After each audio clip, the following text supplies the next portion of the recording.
nakita ko yung when they swore na they would tell the truth and nothing but the truth, para ako ng insulto eh. Na, we're willing to now na ilabas na yung ebidensya ng text messages just to prove na hindi si Sandro yung unang nag-text. Kasi, talagang pinapalabas nila sa media, si Sandro yung unang nag-text. Ngayon, lalabas na namin, willing na kami.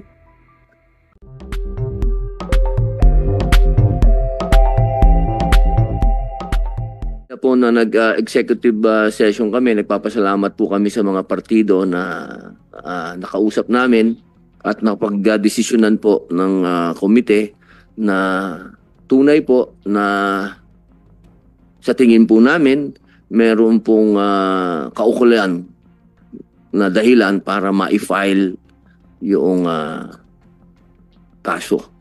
Pero siyempre po, katulad po ng sinasabi namin, hindi naman kami korte. Sa amin pong palagay, itong aming pagdinig, kailangan, siyempre, may boses ang lahat. Pero doon po sa naganap na executive session, malinaw po sa aming pagkakaintindi na ito po ay makakarating dapat sa dapat karatingan. Bibigay ko lang po uli kay Senator Jinggoy Estrada. Senator? Maraming salamat, Mr. Chair.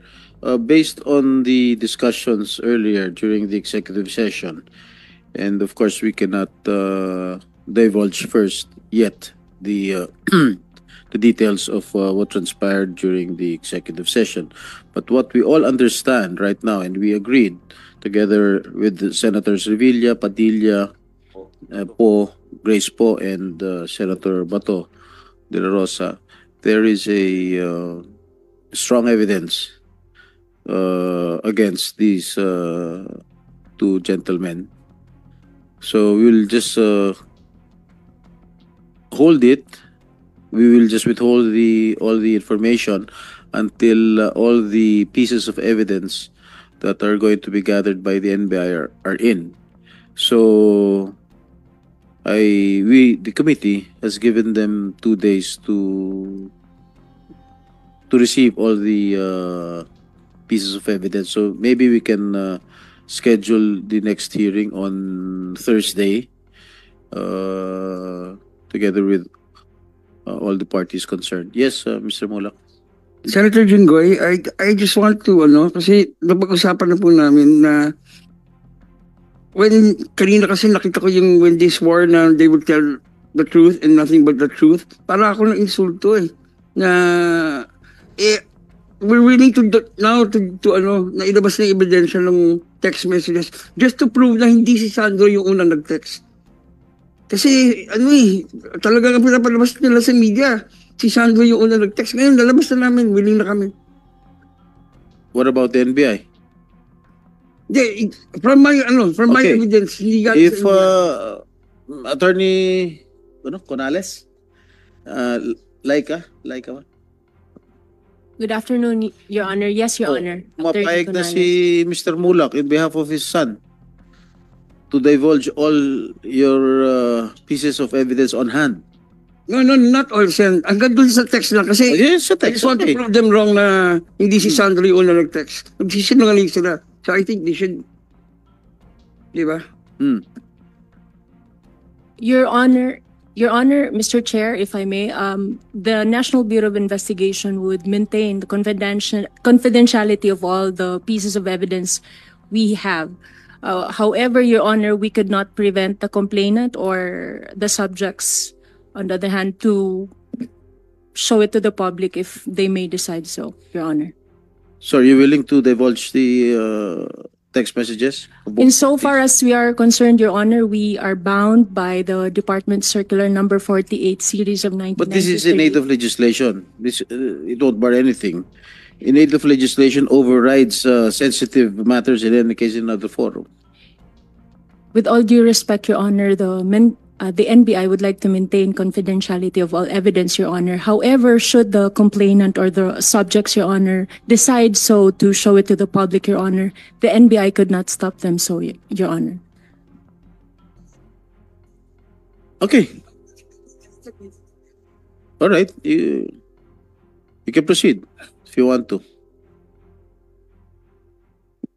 Your Honor, please. I just want to manifest, Your Honor, that during the executive session, Your Honor, there was no the. May I proceed, Your Honor, please, Mr. Chair. It was not denied that it was my client who first texted, Your Honor. It was not being denied. What was being denied, Your Honor, was with regard to the invitation. I think that was clear during the executive Okay, session. let's just listen first to Your Honor, the please. revelation of the statements of Mr. We Mulak. submit to that, Mr. Chair. Your Have you, did the COMSEC administer the oath? Mr. Mulak? You administered the oath? Okay, Comsec, paki-administer ang oath ni Mr. Nicky Will Mulak. you please raise your right hand? Do you swear to tell the truth and nothing but the truth to this committee? Yes po. The answer is in the affirmative, Mr. Chair. Okay, All right, make it brief, Mr. Mulak, because we still have a session.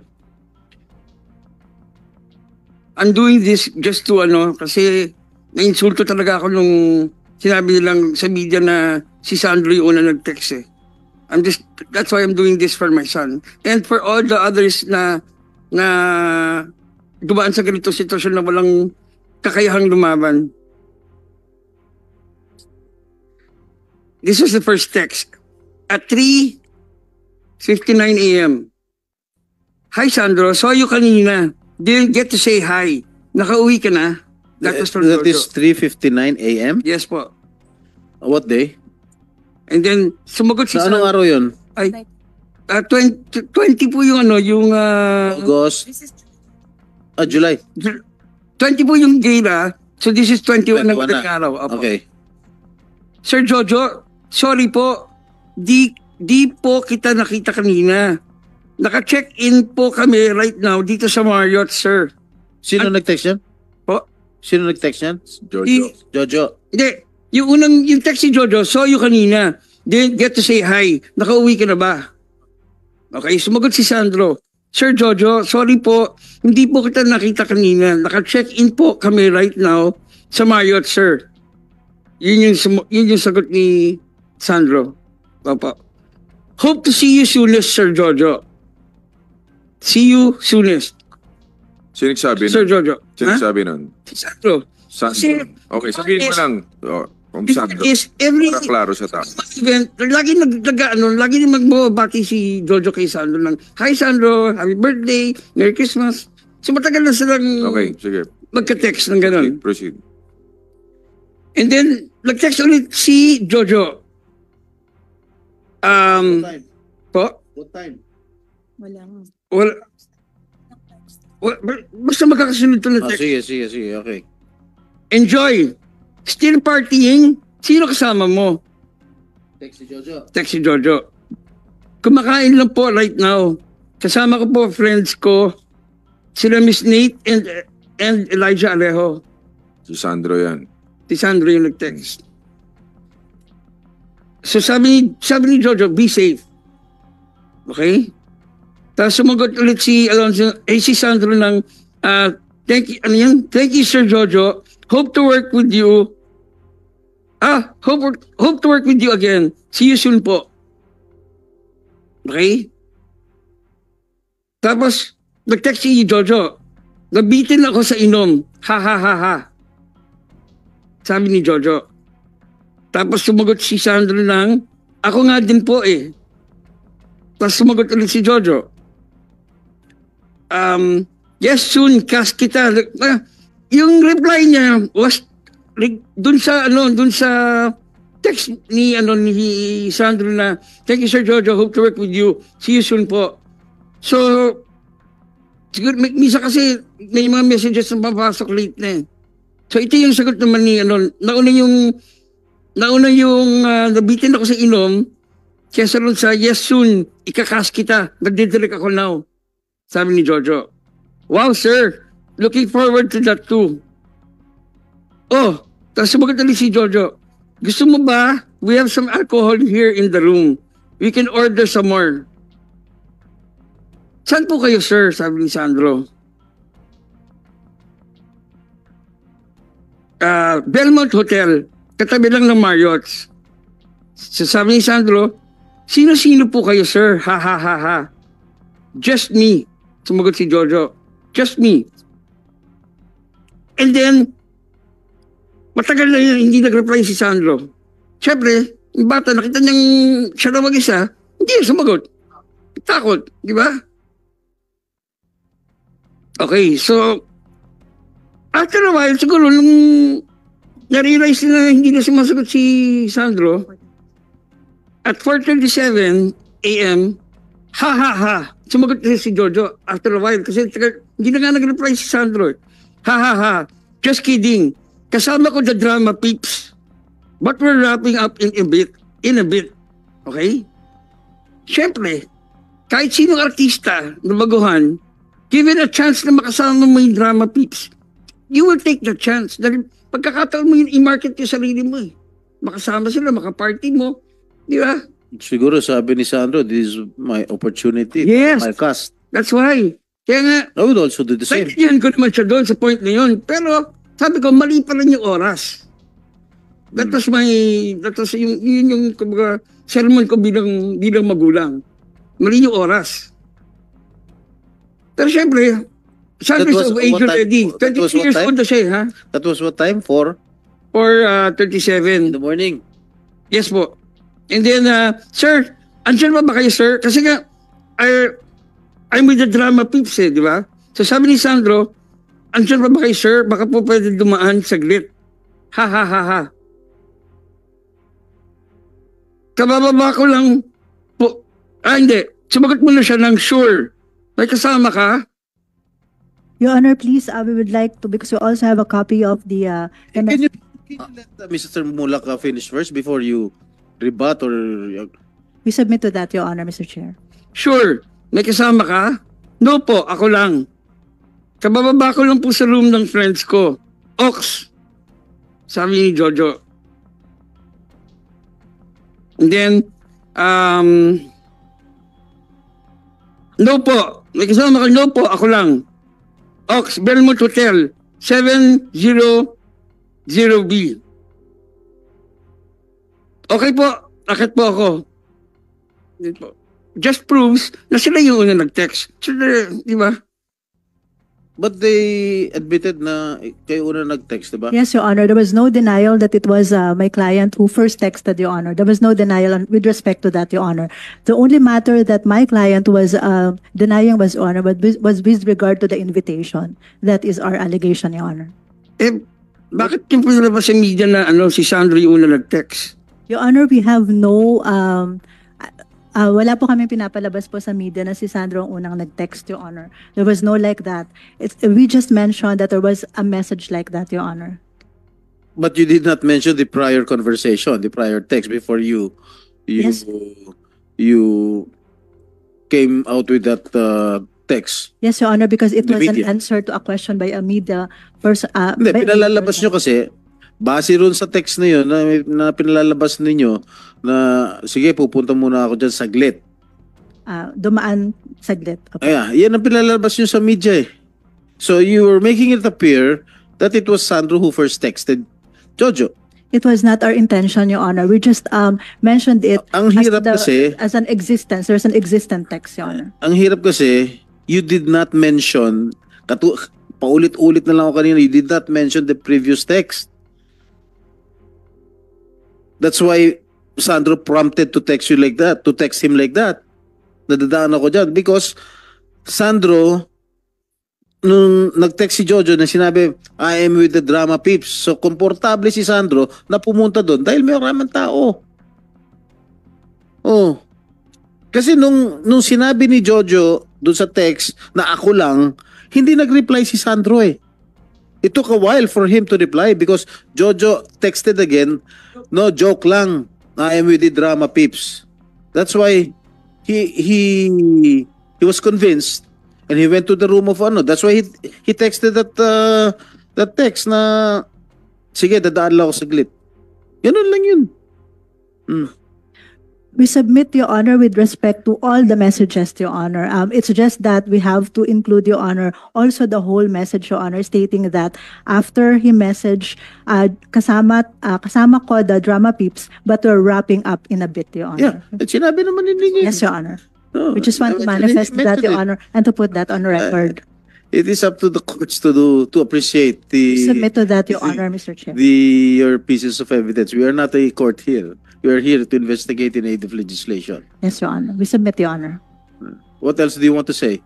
None, Your Honor. Since, Your Honor, there's already an investigation being conducted by the Yeah, what FBI. this is a different investigation. I don't care about the investigation of NBI or DOJ. This is another investigation in aid of legislation. We can conduct an investigation anytime we want in aid of legislation. We submit to that, Your Honor, but with respect to the text messages, we have no further, We want to because here we want to ferret out the truth, the whole truth and nothing but the truth. no further manifestation, Your Honor, with regard to the text message. Let be on record, Your Honor, what we have mentioned, Your Honor, as our counter allegation to that, Your Honor. That is only, But you still, your two clients still deny that there was no drugs involved. Your Honor, as of the moment, they're invoking the right for self-incrimination, Your Honor, because, Your Honor, whatever question that may be asked to them, Your Honor, would be incriminating to them, Your Honor. So they're invoking the right Because to according to self-incrimination. Mr. Mulak, during the meeting held in Attorney Annette's house, tinanong ni Mr. Mulak yung dalawa, was there any drugs involved? Hindi sumagot. Your Honor, I think Ano yan? Silence means yes? Your Honor, during the executive session, which I don't want to divulge, Your Honor, since it's an executive session, it was already being answered by my client, Your Honor, that specific question. But since this is an What was their open, answer? during the executive session, No. they denied, Your Honor, during the executive session. Yeah, of course. Oh. But that is, Your Honor, I believe that during So the, they still deny that. Now I'm asking you, yes, Your Honor. walang drugs involved or Yes, Your Honor, they're denying that. bakit ang tagal nila sumagot nung tinanong ni Mr. Mulak sa bahay ni Attorney Annette? 3 times daw. As per my client, Your Honor, they're denying that matagal po silang sumagot. So at any rate, Your Honor, it's an allegation versus counter allegation, Your Honor. Okay, you let your client answer. You're only Submit, there Your to Honor. give legal advice. Your Honor, nung tinanong niya po kami point blank, hindi po kami, wala po kaming hesitation. Sinabi lang po namin na no. Ba't nagtagal ka Wala bago po kaming sumagot? masamang ginawa sa anak At mo. yung lawyer mo sinabi, they invoke the right to self-incrimination. Yes, Yan naman kasi, laging, yan ang gasgas na linya pag nabubuking. hindi po, Your Honor. Wala pong nabubuking, wala po kaming inaaming allegations. We're denying all allegations. We're just, Your Honor, respectfully, we have constitutional rights too, and we just want our rights to be protected in this forum. There's a process that's ongoing. There's a case filed against us, and we would like to answer that in the proper forum, Your Honor. That's why we're invoking that, but not because we're guilty. Because we maintain our innocence. We are not guilty. We have said this over and over. There was no hesitation when he asked us, and I said, no, wala kaming ginawa masama sa anak mo. So, Jojo, Mr. Chairman, with your permission. So, Jojo, you're denying the sexual harassment allegation, Yes, Your Honor. yung angle na yan. Yes, Your Honor. Drugs. Yes, Your Honor. No. You still deny Yes, Your Honor. that there were drugs involved. Yes, Your Honor. Ano yung diniktik mong powder substance? Wala pong ganun, Your Honor. Baka lumabas sa So, investigation yan. Jojo, ibig mo sabihin, nagsisinungaling si Sandro? Well, I cannot speak po for Sandro Mulak, Kasi- Your Honor. I saw him personally after 2 days. Is that correct? The next day. The guy is really shaking. Masyadong apektado siya. No? Talagang na-trauma yung bata eh. So kung yung bata ganun ng reaksyon, me personally, nakita ng dalawang mata ko, ikaw, kilala din kita, kasama ka namin sa project. But ang sa akin lang, siyempre doon lang tayo maninindigan sa tama eh, no? Dahil so unfair. And si Nino pa, You know Nino. Diba? Alam mo, hindi na usapin dito yung issue about you, issue about the Mulak, so Sandro. Ang issue dito ngayon, yung pangkalahatan. We want to avoid this, yung ganito mangyari muli. Ang daming lumalabas na nagpuputukan sa iba't ibang istasyon, ito mga naaabuso, ganito, ganyan. Yun ang iniiwasan natin. Kaya Mr. Chairman, no, anyway, siyempre, ang lalabas dito ngayon, he said that, ganito, ganito. So, leave it to the committee kung ano man yung magiging decision nyo. But sa tandaan ninyo, hindi kami na may personal dito. Yung sa atin lang in aid of legislation para ma-avoid natin at maiwasan na maulit yung mga ganyang pangyayari. Pero sa totoo lang, ako, me personally, nakita ko yung bata, nanginginig siya. Sa mata ko, totoo yung sinasabi niya. Yun lang, Mr. Chair. Senator Jinggoy? Okay po. Siguro, you'll schedule another hearing with the permission of the chair. I hope si Sandro can attend the next hearing if he's physically fit to... Senator, I will talk to him. And also to the behavioral science. Siyempre, iingin ko pa rin po yung advice din po ng doctor kung okay na, kung feeling nila kaya na ni Sandro. Although, Sandro told me that he really wants to. Kaso nga lang, nag-advise yung behavioral science na huwag muna. Siyempre, mas pinakinggan ko yung expert, di ba? Of course. Pero he personally wants to talaga. Alright, NBI, siguro tapos na kayo mangolekta ng mga ebidensya ninyo by the time, Thursday. Oh, Good afternoon again, all right. your honorable senators. We actually scheduled to see Sandro again on Wednesday. On Wednesday for the third mental status examination. And of course, it would be up to the parents and the council if if Sandra is willing also. However, at this point in time, the way we see it, I agree with Senator Bong. He is in trauma and it's going to be difficult for him to appear in public because somehow it nanunumbalik po sa kanya yung pangyayari. Yung simptoma po na nakikita namin, kung patuloy pong ma-expose siya dito, it will exacerbate the symptoms that he is undergoing. But of course, it would be up to Sandro, their counsel, and the parents. Okay, we will just leave it up to the father and the opinion of your division. Okay. Attorney Laika ba? Conales. Yes, Your Honor. So Your Honor. pwede nang makolekta yung mga ebidensya ninyo by Wednesday, so we will conduct another hearing on Thursday with the permission of the chair. Your Honor, Mr. Chair, I hope it would be amenable with the Honorable Committee that the NBI be given time to file the case if there would be any, Your Honor, before a discussion would have to be made, Your Honor. I hope that would be amenable with the committee, Your May Honor. binabasa ako. Ano ulit sabi mo? Kung maaari po kaya, Your Honor, na mabigyan ng pagkakataon ng NBI na mag-file ng kung meron mang kaso, bago po sana natin i-discuss sa publiko, Your Honor.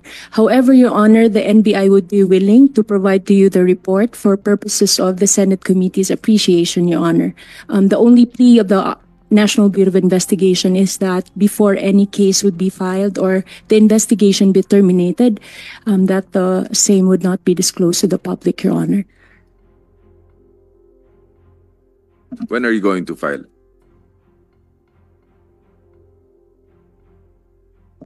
We hope to file the case within the week, Your Honor, if there would be any case to be filed, Your Honor. If there's no case to be filed. The investigation would have to be terminated, Your Honor, if there would be no case to be filed, Your Honor. A report would similarly be made by the Bureau, Your Honor, and the same would be submitted to the Honorable Committee's appreciation, Your Honor.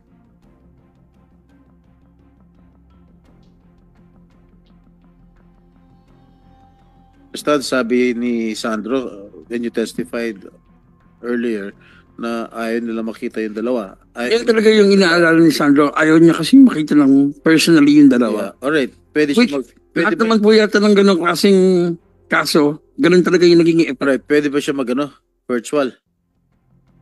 I will asking nga po. So, tonight. pwede. Ano opinion ni Miss Lumampaw? Pwede siya sumagot sa mga tanong online? I think, Your Honor, it would be better if Huwag nila focus sa kanya yung camera. Pag Okay. siya nag-testify. if he will just appear in a close executive session with you than virtual, so that mas maganda po kasi yung nakikita nyo talaga yung behavioral observation upfront. But of course, it will be up to the parent and their counsel. And of course, because Sandra is already of age, he can decide po. Mhm. Where's the mother of Sandro? Yes, sir. Where's the mother of Sandro? Sa States po. Ah, okay. So binigyan ng nanay yung consent. Opo, since he was 8 years old, ako nang nagpalaki kay Sandro. Okay. So, ganun na.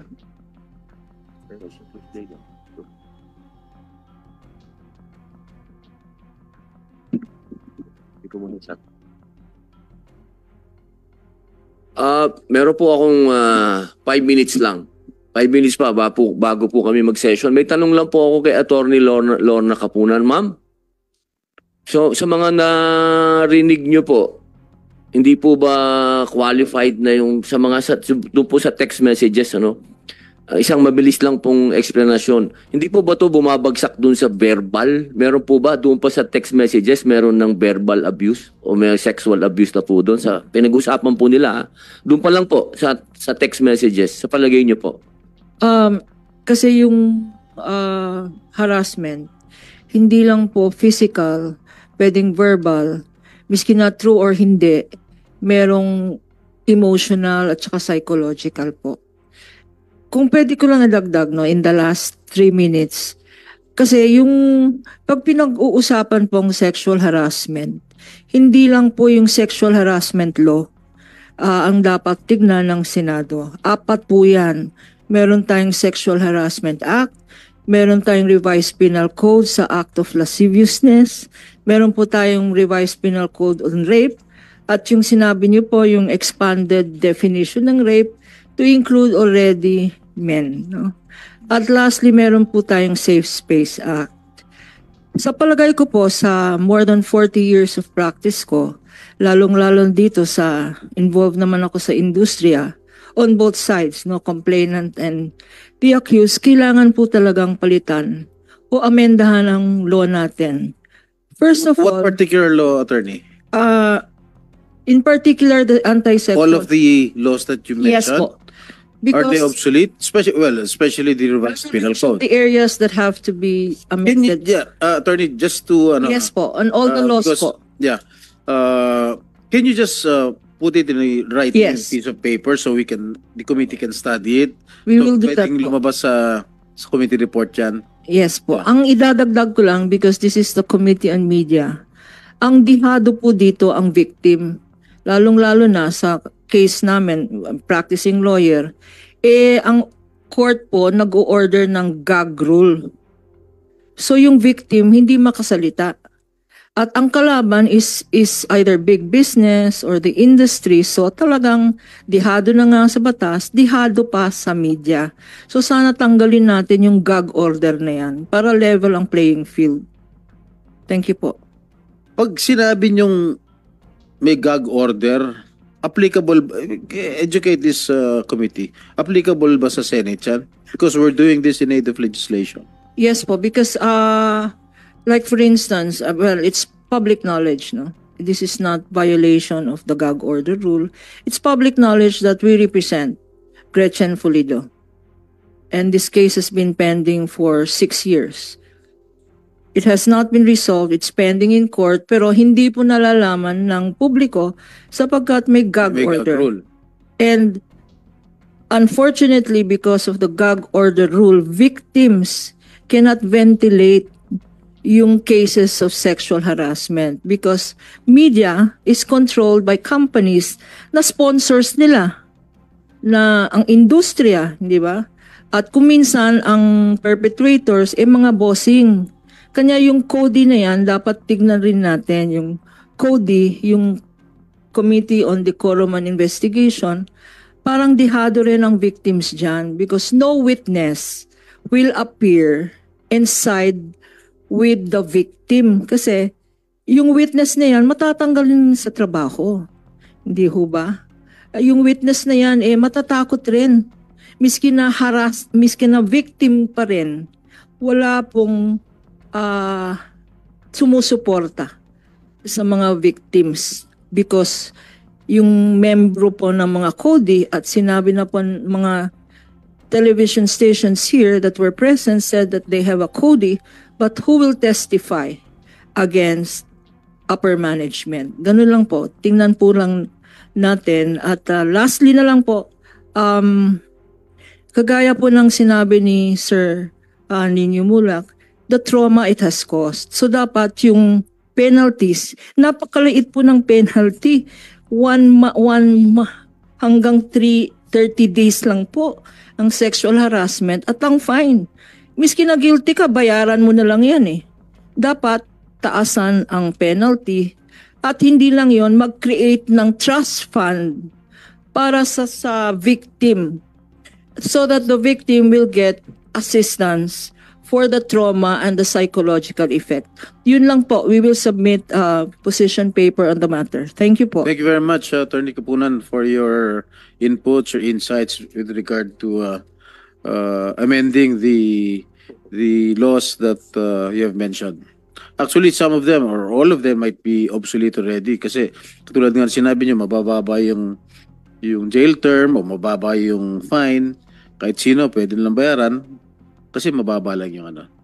That's well appreciated, Attorney Kapunan. Mr. Chair. Okay po.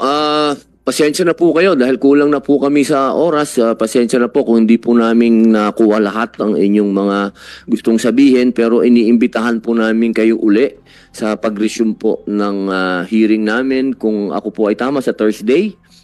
Opo, sana po nandun po kayo uli lahat para po mapag-usapan po natin to. At katulad po ng sinabi ko kanina sa opening ko, ang maganda po dito, nakikita natin yung mga batas na kailangan po nating amendahan o baguhin. Yun naman po ang papel namin talaga. Kaya sana po tulungan niyo po kami. Wala po kaming gustong idiin dito. Ang gusto po natin, magkatulungan po tayo para kami po ay makapagtrabaho at yun po kayo po bilang aming mga resource speaker, katulad po ng sinabi ni Senator Jinggoy, matulungan niyo po kami. Kaya ito pong pagdinig na ito ay pansamantala po naming sinususpend. Maraming salamat po. Para sa iba pang karagdagang mga balita at impormasyon, ay huwag po nating kalimutang mag-like, share at comment sa video na ito, at huwag po rin nating kalimutang mag-subscribe to continue supporting us. Maraming salamat po sa inyong panonood, at naway tangkilikin po ninyo ang aming YouTube channel.